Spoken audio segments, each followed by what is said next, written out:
Welcome to Boring History for Sleep. Tonight, allow yourself to drift into the past, where the world was quiet, the roads were dusty, and the days were simple, though not always easy. Tonight, we will travel back to a medieval village, nestled somewhere in the English countryside, sometime around the 1300s, where a small child, no older than 10, rises before dawn in a small, cold wooden hut. There is no alarm clock, only the sounds of a rooster crowing in the darkness, a distant dog barking, and the quiet stirrings of your parents as they rise before the sun to begin their day. The air is cold, even in summer, and the warmth of the straw bed clings to your body as you force yourself up, careful not to disturb your younger siblings sleeping beside you. Your bed is not really a bed. It is a pile of straw, sometimes infested with insects, and covered with a rough wool blanket that has been patched many times. The scent of the straw mixes with the smell of smoke from last night's fire, still lingering in the air, and the faint aroma of the earth that is packed hard as the floor of your home. Your mother is already at the hearth, stirring the ashes, blowing softly to bring the small coals back to life. She adds a few small sticks, and slowly, the fire begins to grow, filling the hut with the first light and warmth of the day. The walls are made of wattle and daub, a mixture of mud, straw, and sticks, and they do not keep out the cold well, but they are your home. There is no rush.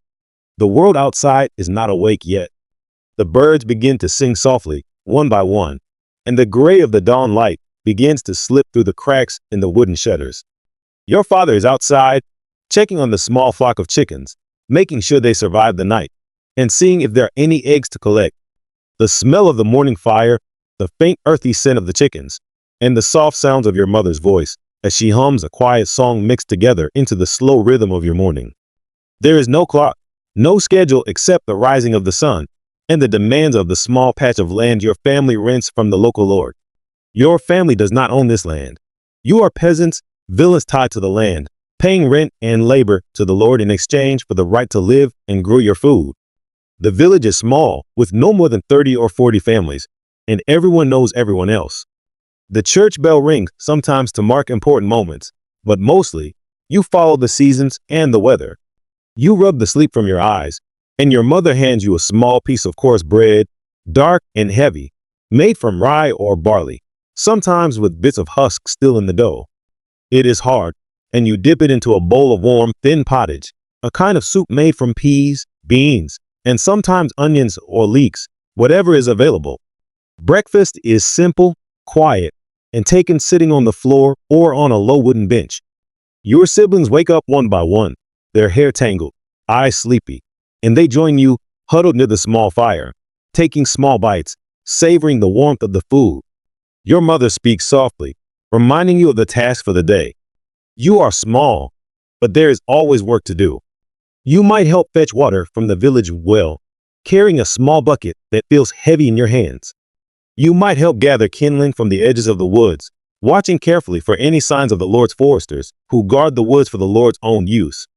Outside, the village begins to wake up slowly. Smoke rises from other huts, thin and gray against the soft pink of the dawn sky. Chickens cluck and scratch at the dirt paths. Pigs snort in small pens, and the sound of a cow lowing carries softly in the cool morning air. The village paths are muddy, and your bare feet sink into the soft earth as you step outside, feeling the cold mud squeeze between your toes. You are used to it, and the earth feels familiar, grounding you in the simple, repetitive life that you live. There is no school, not in the way you might imagine. Sometimes, the priest might teach a few children how to read a few words of Latin, but for most children, learning comes from watching and doing, helping your parents, your neighbors, learning how to plant, how to harvest, how to care for animals, how to mend and repair. Your day begins with these small tasks, each one slow, methodical, and necessary. There is no hurry, but there is always something to be done. You help your mother patch a small tear in your tunic, a simple garment made from rough, undyed wool, and she shows you how to push the bone needle through the fabric, pulling the thread made from twisted wool carefully so it holds. The morning passes in these small moments, quiet, steady, filled with the sounds of the village waking, the smells of smoke and earth, the soft voices of your family as they work, as they live. You do not know any other way of life, and there is comfort in the simplicity, in the slow, repeating days that shape your world.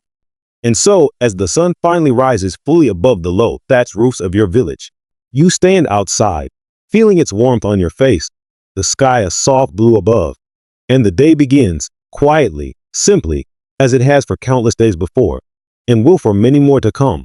As the sun rises higher in the sky above your medieval village, the chill of the early morning begins to fade, replaced by a gentle warmth that seeps into the hard-packed earth and the wooden walls of your family's small home.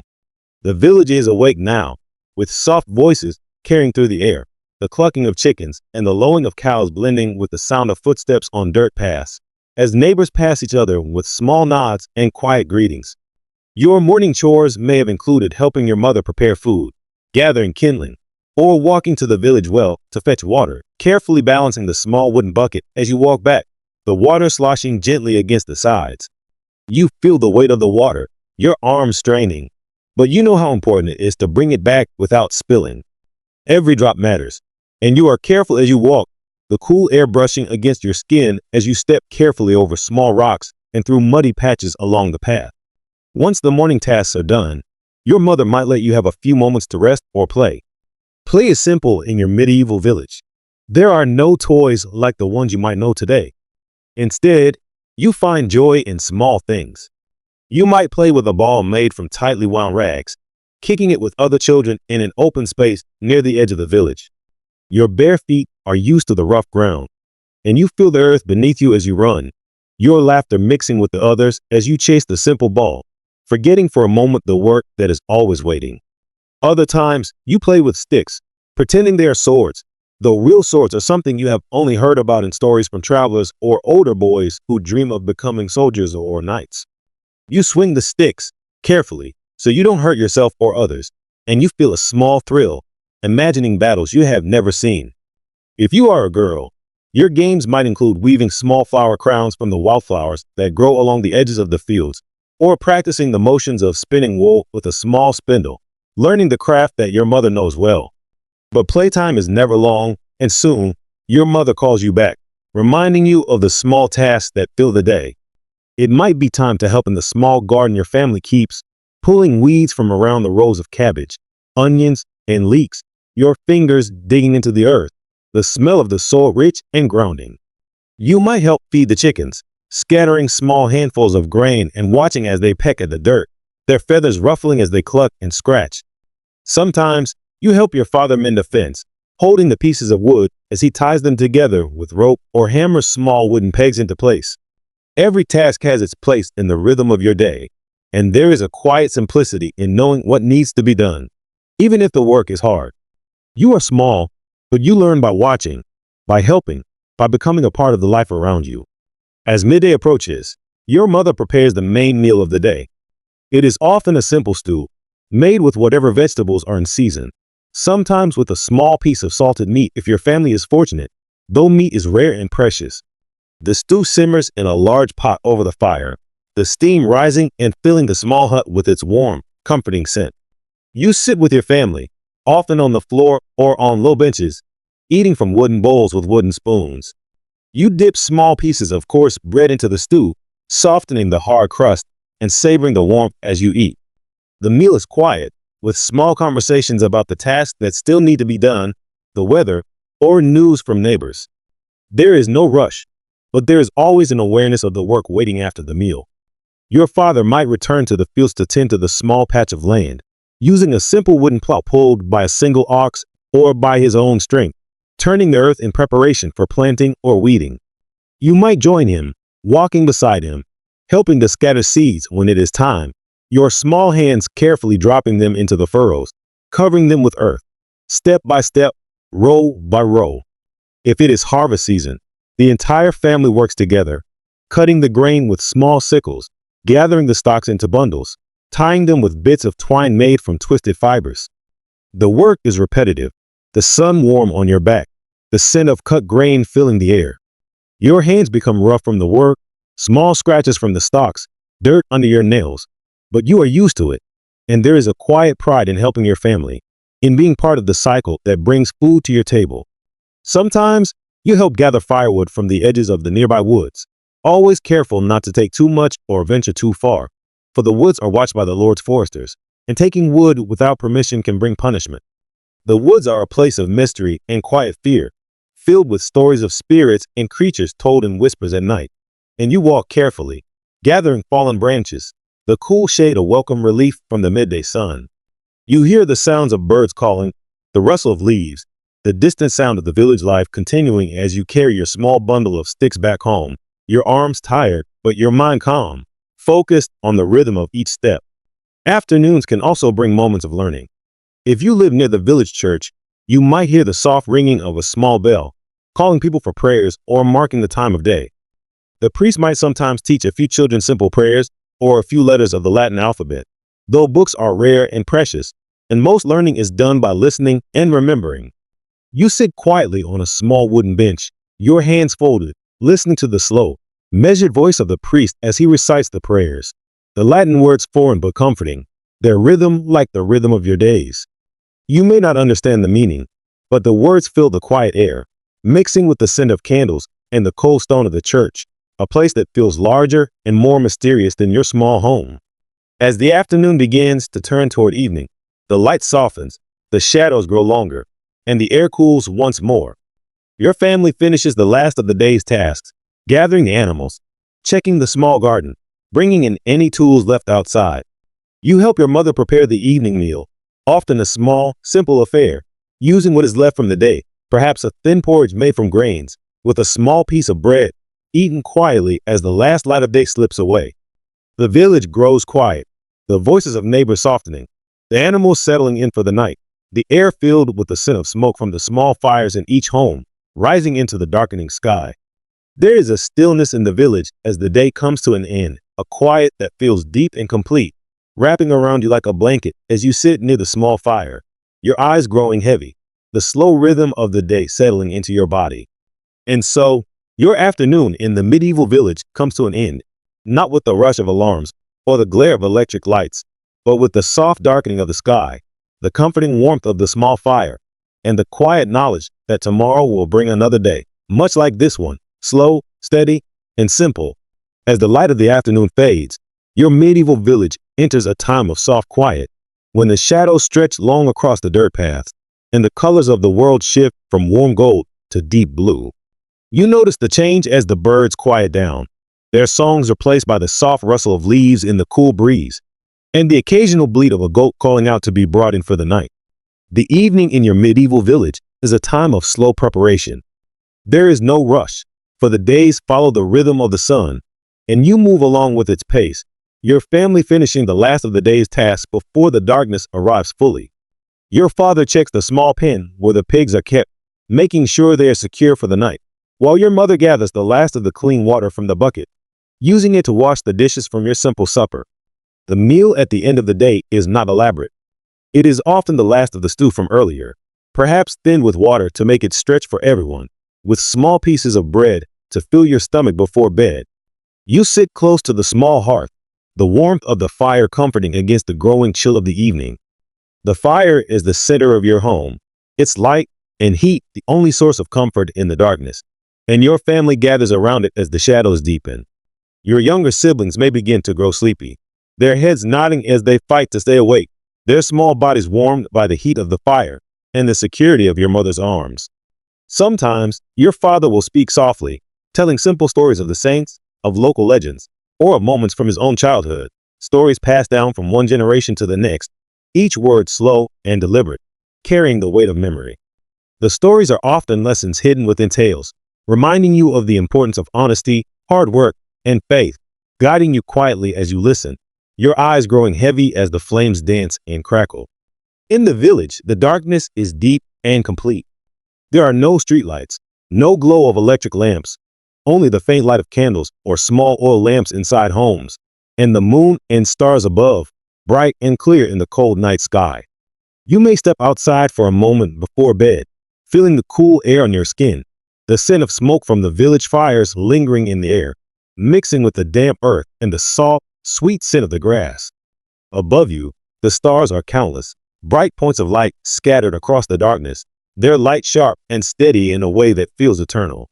You may see the moon, its pale glow lighting the paths faintly, casting long shadows that move as you move.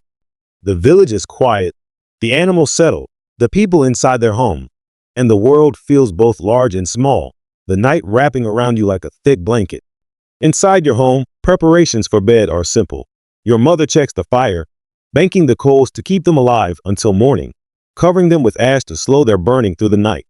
Your family shares the space of your small hut, the warmth of the fire, and the closeness of bodies, the only defense against the cold that seeps through the walls. Your bed is the same pile of straw you rose from that morning, perhaps with a simple wool blanket, rough but warm, shared with your siblings. You may remove your simple tunic, or you may sleep in it, depending on the season, the fabric rough against your skin, but comforting in its familiarity. There is no privacy, not in the way you might know it now. The family sleeps together, close, the darkness around you complete, broken only by the faint glow of the banked fire and the occasional flicker of a candle that is quickly blown out to save the precious wax. Before sleep, your mother may lead a short prayer, her voice soft and steady, thanking God for the day, asking for protection through the night, for health, for the safety of your family, for forgiveness of sins. You fold your hands, closing your eyes, the words familiar, comforting, a part of your nightly rhythm, the quiet moment of faith that ends your day, connecting you to your family and to the world beyond your small village. The air grows colder as the fire dies down, and you curl into the straw, pulling the rough blanket around you. Your siblings close, their small bodies warm against yours, the sound of their breathing mixing with the distant sound of the village settling for the night. Sometimes you hear the howl of a wolf far off in the woods, a reminder of the wildness that lies beyond the edges of your world. But you are safe inside your home, your family around you, the walls, thin as they may be, separating you from the darkness outside. The sounds of the night are simple and steady. The soft crackle of the last coals, the occasional shifting of straw as someone moves in their sleep, the faint breath of the wind against the walls, the distant call of a night bird. You close your eyes, the weight of the day settling into your body, the small aches of work in your arms and legs a reminder of the task you completed, the feeling of tiredness deep and steady, pulling you into sleep. There are no clocks to wake you in the morning, only the slow light of dawn and the crowing of the rooster. But for now, there is only the darkness, the quiet, the warmth of your family, and the peace that comes with the end of a day well lived. Your dreams are simple, shaped by the stories you have heard, the images of your daily life, the fields, the animals, the sky above, the small moments that make up your world. And so the night in your medieval village passes, hour by hour, slow and steady, until the first light of dawn returns, bringing with it the promise of another day, another cycle of simple tasks, of family, of faith, of life as it is, as it has been, and as it will continue to be. The darkness gives way to the soft gray of morning, and the rhythm of your life begins again, quiet, steady, comforting in its repetition, the life of a child growing up in a medieval village, in a world without hurry, without noise, without distraction. In your medieval village, life moves slowly, tied to the rising and setting of the sun, but it is also deeply connected to the turning of the seasons, each bringing its own rhythm, its own challenges, and its own small moments of joy. The year begins in the cold embrace of winter, when the days are short and the nights are long and dark. The village quiets during these months as the cold seeps through the thin walls of your home, and the earth lies hard and frozen beneath your feet. There is little work to be done in the fields during winter, and the days are often spent indoors, near the hearth, mending clothes, repairing tools, and preparing for the coming spring. Your family gathers close, sharing stories, prayers, and simple meals, making the most of what is stored from the previous harvest. You feel the cold in your bones, even as you huddle near the small fire, the air in the hut cold enough to see your breath in the mornings, your hands numb as you help your mother with small tasks. But there is also a sense of rest, of waiting, as the village endures the cold together, looking forward to the warmth that will eventually return.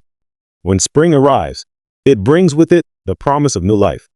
The air softens, the earth begins to thaw, and the village comes alive with activity once more. The fields are prepared for planting, the plows turning the dark, rich soil, the scent of the earth rising into the fresh air. You help your family scatter seeds, careful with each handful, knowing that the harvest depends on these small moments, on the careful planting and the blessing of the weather.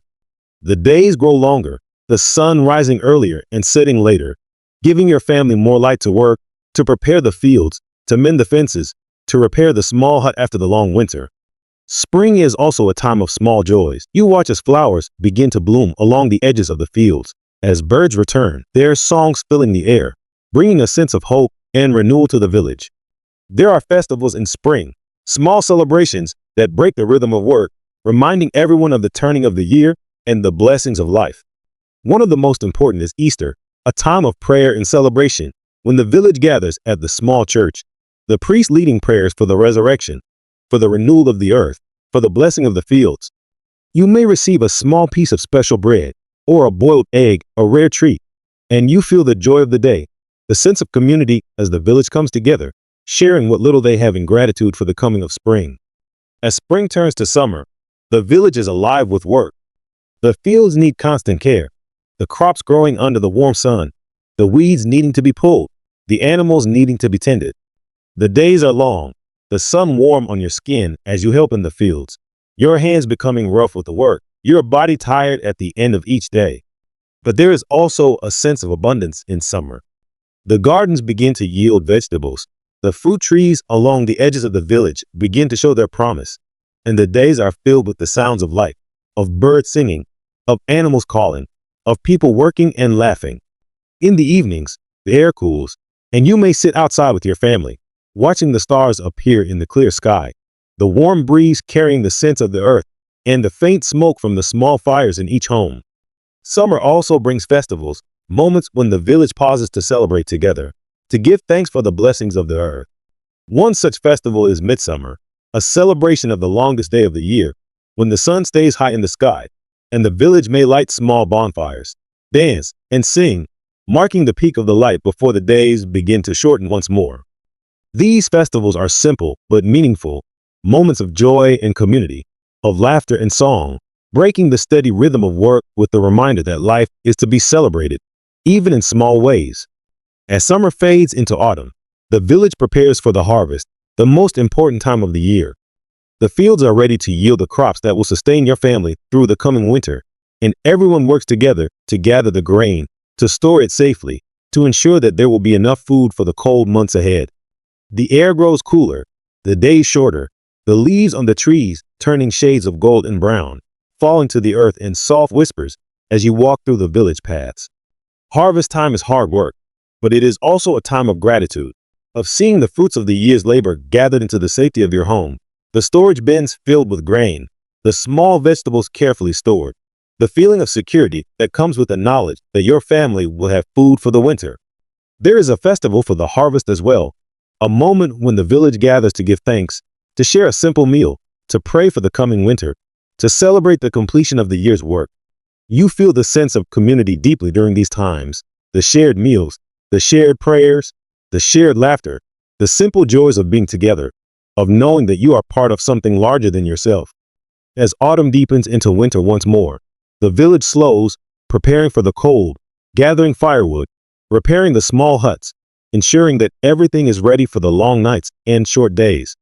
There is one final festival before the year ends, the celebration of Christmas, a time of prayer, of small gifts if your family can afford them, of candles burning in the darkness, reminding everyone of the light that exists even in the coldest, darkest days. You may receive a small treat, perhaps a piece of fruit or a small cake, and you cherish it, the sweetness, a rare moment of delight in the steady rhythm of your life. The priest leads the village in prayer, the small church filled with the soft glow of candles, the cold stone warmed by the presence of your neighbors, the air filled with the scent of wax, and the soft voices of prayer and song. These festivals, these small celebrations, shape your year in the medieval village, giving it a rhythm that is steady and comforting, marking the passage of time in a world without clocks, a world that moves with the turning of the earth, the rising and setting of the sun, the shifting of the seasons. They bring moments of joy, of gratitude, of community, reminding you that even in a life that is simple and often hard, there is room for celebration, for connection, for hope. As the year turns once more, you find yourself growing, learning, becoming stronger, your life shaped by the land, the seasons, the small moments of work and play, of prayer and laughter, of quiet nights under the stars, and the warmth of your family gathered around the small fire. This is your world, Your medieval village, where each season brings its own challenges and blessings, where each festival brings a pause, a breath, a reminder that life, in its simplicity, holds a quiet beauty, a steady rhythm that guides you gently through the years. In your medieval village, the world is filled with quiet mysteries. You wake each day under the white sky, walk the dirt paths, and work alongside your family. But you also live within a world shaped by beliefs, superstitions, and faith that guide every step you take. Your family, like all others in your village, is deeply connected to the church. The small stone or wooden building sits at the center of your world, its simple bell ringing to call people for prayers, for mass, for moments of gathering that shape the rhythm of each week. Sunday is a special day in your medieval village. It is the one day in the week when work pauses, when your family dresses in the best clothes you have, simple but clean, and walks quietly to the church, the morning air cool on your skin, the sound of the bell a steady guide. Inside the church, the air is cool and smells of wax and old wood. Candles flicker softly, their light dancing on the stone walls, casting gentle shadows as the priest begins the prayers in Latin, words you do not fully understand, but have heard so often they feel comforting, steady, familiar. You stand, kneel, and sit as the service moves forward, your mother's hand resting gently on your shoulder, your eyes watching the small altar, the simple cross, the soft glow of the candles, the steady movements of the priest in his robes. Faith is not a distant thing in your village. It is a part of every day. You begin and end your days with simple prayers, thanking God for the food you have, for the safety of your family, asking for health, for forgiveness, for guidance in a world that often feels uncertain. The church is a place of comfort, but the world outside is filled with small fears, with stories and superstitions that shape how you and your family live. You hear stories of spirits that walk the roads at night, of fairies that live in the woods, of creatures that might steal away children if they wander too far from home after dark. Your mother warns you not to stay out too late, to return home before the sun fully sets, to avoid certain paths in the woods where the fairies are said to dance, where strange lights have been seen, where voices are said to call out softly, trying to lure the unwary away. These stories are shared quietly, around the fire at night, your family sitting close as the darkness presses against the walls of your small home, the shadows flickering as the flames move, the soft voice of your father or mother weaving stories of caution and wonder. You listen, wide-eyed, feeling the mix of fear and fascination, the stories becoming part of your understanding of the world, teaching you where to go and where not to, reminding you that the world is larger than your small village, filled with unseen forces that must be respected. Superstitions guide many actions in your village. If a black cat crosses your path, you might stop and spit to ward off bad luck. If you spill salt, you quickly toss a pinch over your left shoulder, hoping to keep misfortune away. When a new baby is born, your family rushes to have the child baptized as soon as possible, believing that it protects the baby's soul, ensuring that if anything happens, the child will be safe in the afterlife. If someone falls ill, your family prays, lighting a small candle and asking the saints for help. But you may also hear of small charms or herbs used to protect against evil spirits, a mixture of faith and folk practices that blend together in the daily life of your village. The seasons bring their own beliefs. On certain nights of the year, like All Hallows' Eve, your village believes that the boundary between the living and the dead grows thin, and people leave small offerings, light candles, and pray for the souls of the departed. You may see your mother place a small loaf of bread on the doorstep or light a candle in the window, a soft glow in the darkness, a sign of remembrance and protection, a way to honor those who have passed while keeping the family safe from wandering spirits. The natural world is filled with signs and omens. A sudden storm might be seen as a sign of God's displeasure, while a rainbow is a reminder of his promise. A good harvest is a blessing, while a failed crop brings prayers and questions of what might have angered the heavens. Illness is feared, for it comes suddenly, without warning, and there is little your family can do except pray, use simple herbs, and hope for recovery. You hear stories of plagues that have swept through lands, and though you may not have seen them, the fear of sickness is a quiet shadow in your world. Faith and fear walk together in your medieval village, guiding your family, shaping your understanding of the world, offering comfort in a life that is often hard and uncertain. The priest is an important figure in your village, a guide not only in spiritual matters, but also in daily life.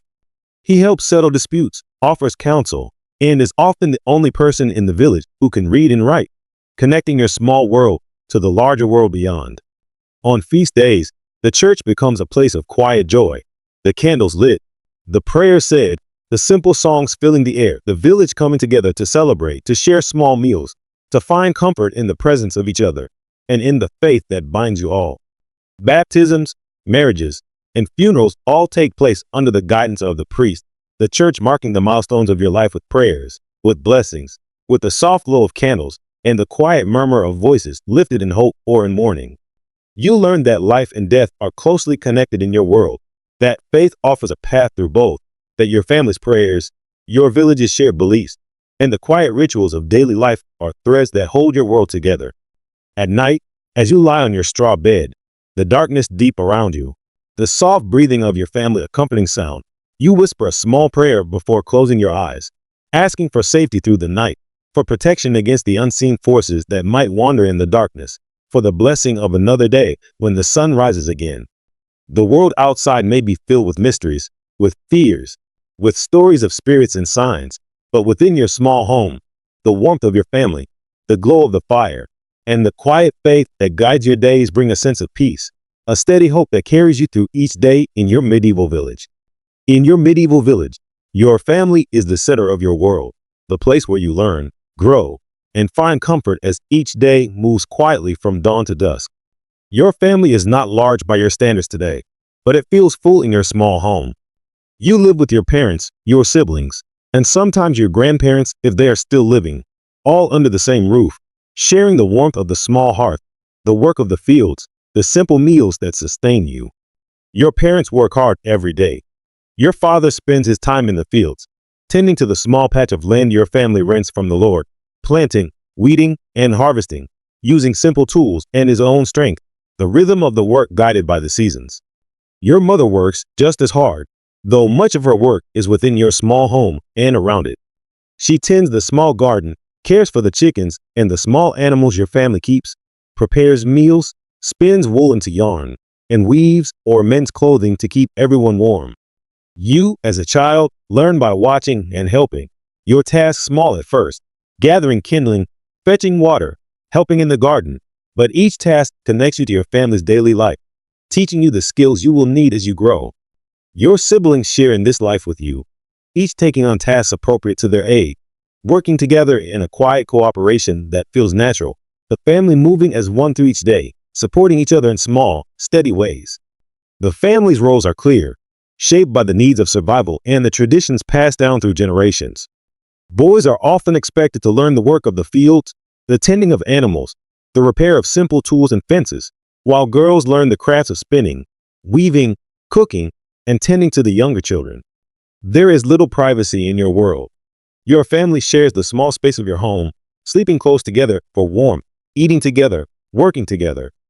Every moment is shared, every task a communal effort that strengthens the bonds between you and your family. Beyond your family, your village is a second family, a community of neighbors who know each other's names, who share in each other's joys and sorrows, who depend on each other for survival in a world that can often be harsh and uncertain. The village is small, perhaps only a few dozen families, each living in small huts along the dirt paths that wind between gardens and fields, the small church and the Lord's manor sitting quietly at the heart of your world. You know your neighbors well. You see them every day as you help your parents in the fields, as you fetch water from the village well, as you gather kindling along the edges of the woods. Their faces are familiar, their voices comforting in their familiarity. When someone in the village falls ill, neighbors often come to help, bringing simple food, helping with chores, offering prayers, and sharing the burden of sickness in quiet solidarity. During harvest time, families sometimes help each other, working together in the fields to gather the grain before the weather changes, sharing the labor so that no family falls behind, knowing that your survival is tied to the survival of your neighbors. When a child is born, the village comes together to celebrate, offering small gifts if they can, sharing in the quiet joy of new life, knowing that each child strengthens the community, bringing hope for the future. When someone dies, the village gathers to mourn, walking together to the small church, the priest leading prayers as the body is laid to rest in the churchyard, the community offering support to the grieving family with words, prayers, and simple acts of kindness. There are no markets in your small village, but trade still happens. Neighbors exchange goods and services, perhaps trading a small bundle of wool for a few eggs, or helping repair a fence in exchange for help during harvest.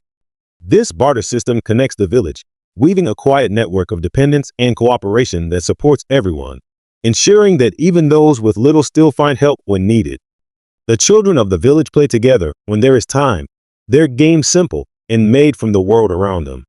They run barefoot along the paths, play with balls made of rags, pretend with sticks, or help gather flowers to weave into small crowns. These moments of play, though brief, bring laughter and lightness into the daily rhythm of work, reminding you that even in a life that requires constant effort, there is room for joy, for friendship, for the simple pleasures of being young. Festivals and feast days are moments when the entire village comes together, gathering near the church or in open spaces, sharing simple meals, singing songs, and sometimes dancing in the soft light of the setting sun. These gatherings strengthen the bonds within your community, reminding everyone that you are not alone, that your life is connected to the lives of your neighbors, that together you can face the challenges of the seasons, the uncertainties of sickness, the work of the fields, and the moments of joy and sorrow that shape your days. The Lord of the Manor oversees the land your family works on, and while he lives apart in a larger house, he is a presence in your life.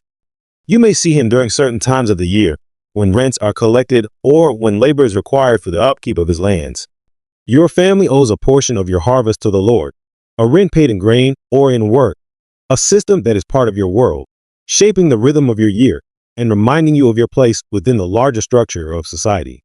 Though the Lord holds power, your daily life is shaped more by your family and your neighbors, the small acts of cooperation and kindness, the shared moments of work and rest, the quiet presence of your community that surrounds you each day. In your medieval village, life is not easy, but it is steady, shaped by the seasons, by the needs of survival, and by the quiet strength of family and community. You grow up learning that you are part of something larger, that your work matters not only for your family, but for your neighbors, that your life is tied to the land, to the animals you care for, to the rhythms of the earth, and the sky above you. As you drift to sleep each night, the quiet sounds of your family around you, the soft breathing of your siblings, the low crackle of the last coals in the hearth, you feel the comfort of belonging, the security that comes from knowing that your family and your village are there, steady and present, guiding you through each day. This is your world, your medieval village, a place of simple tasks, of quiet cooperation, of shared moments that create the fabric of your life, guiding you gently through the days and years as you grow, learn, and live in a world shaped by family, community, and the steady turning of the seasons. In your medieval village, life is quiet and simple, but it is also filled with challenges that test your family's strength and patience, shaping your days with the reality of survival in a world ruled by nature and the unknown. Sickness is one of the greatest fears in your village. When illness comes, it arrives without warning, moving silently through the small huts, touching one family and then another, the air heavy with worry as mothers and fathers watch over their children, hoping for recovery. There are no doctors as you know them now. The village may have a wise woman who knows the uses of herbs, how a certain leaf may help lower fever, how a flower boiled into tea may ease a cough. But these remedies are simple, their power limited. Your mother does what she can when you or your siblings fall ill, placing cool cloths on your forehead, offering warm broth when you can drink it, whispering prayers at your bedside, asking God and the saints for mercy and healing. Sometimes the sickness passes, and you recover, your body tired but healing under the care of your family and the quiet hope of your mother's prayers. Other times, the sickness takes loved ones away, and the village gathers at the small church, the bell ringing softly, a reminder of life's fragility in your world. Plagues and fevers, coughs that worsen, chills that do not break, these are part of your world, a quiet fear that hovers over your village, reminding everyone to value each day, to care for one another, to find gratitude in the moments of health and the return of strength. Beyond sickness, the weather is another force that shapes your life, guiding what can be done and what must wait, determining the success or failure of your harvest, deciding whether your family will have enough food to last through the long winter. When the weather is kind, the sun warms the earth, the rains come gently, and the crops grow tall and strong. The gardens yield vegetables, and your family's small patch of land provides what you need. But when the weather turns harsh, your family feels it deeply. A sudden storm can flatten your fields, heavy rain can wash away the tender shoots, and hail can destroy what has just begun to grow. Drought brings its own fear. The sky empty of clouds, the earth dry and cracked, your family watching the garden with worry, each plant drooping under the relentless sun, the promise of harvest fading with each cloudless day. The winter brings its own challenges, the cold seeping into your small home, the wind howling outside, the snow falling softly at first, then piling high, blocking paths, making it harder to gather water or find wood for the fire. Your family prepares for winter during the harvest, storing grain, drying herbs, preserving what can be kept for the cold months, knowing that careful preparation is what will carry you through the days when the earth is frozen and the winds are sharp. Even with preparation, there are days when the food runs low, when the firewood pile grows small, when hunger is a quiet companion in your home, reminding you to be careful with what you have, to value each meal, to work together to survive. The animals in your care feel the challenges too, needing extra feed when the grass is covered in snow, needing shelter from the cold winds, requiring your family to rise early and work late to keep them safe, for they are part of your family's survival, providing milk, eggs, and rarely meat. Despite these hardships, your family and your village find resilience in the simplicity of your daily life, in the small routines that bring comfort even in the hardest times. The morning chores, the quiet prayers, the meals shared together, the small moments of laughter among siblings, the support of neighbors during sickness or hardship, these create a sense of strength that carries you through the challenges. The church becomes a place of hope during these times, the priest leading prayers for rain during drought, for protection during storms, for healing during sickness. The soft glow of candles in the cold darkness, a reminder that faith offers comfort even when the world feels heavy. Community plays a vital role in survival. When your family struggles, neighbors step in to help, offering a small bundle of firewood, sharing a portion of grain, helping repair a damaged roof after a storm, ensuring that no one faces hardship alone. These acts of kindness strengthen the bonds within your village, reminding you that survival is not only about the work your family does, but about the connections that hold your community together, creating a safety net in a world that offers few certainties. You learn from a young age the value of resilience, the quiet strength that comes from continuing to work even when the weather is harsh, from caring for siblings when illness comes, from helping your parents prepare for winter, from finding moments of gratitude even when the days are difficult. You learn that survival in your medieval village is not about grand moments of heroism, but about the steady, quiet work of each day, the cooperation with your neighbors, the faith that tomorrow may bring better weather, better health, and the continuation of life. You learn to find small joys even in hard times, the warmth of the fire on a cold night, the taste of warm broth when you are unwell, the sight of the first green shoots in the garden after a long winter, the sound of rain after a dry spell, the shared laughter of your family around the hearth. You learn that each challenge faced and overcome makes your family stronger, that each hardship endured becomes part of your story, shaping you with quiet resilience, teaching you to live with hope, patience, and faith. And so, as you lay down each night on your straw bed, the sounds of the village quiet around you, you drift to sleep with the knowledge that you are part of a world that, while filled with challenges, holds beauty in its simplicity, strength in its community, and comfort in the steady rhythm of daily life. You grow up learning to face sickness with hope, to endure the weather with patience, to survive with the help of your family and your village, and to find peace in the small, quiet moments that make up your world in your medieval village.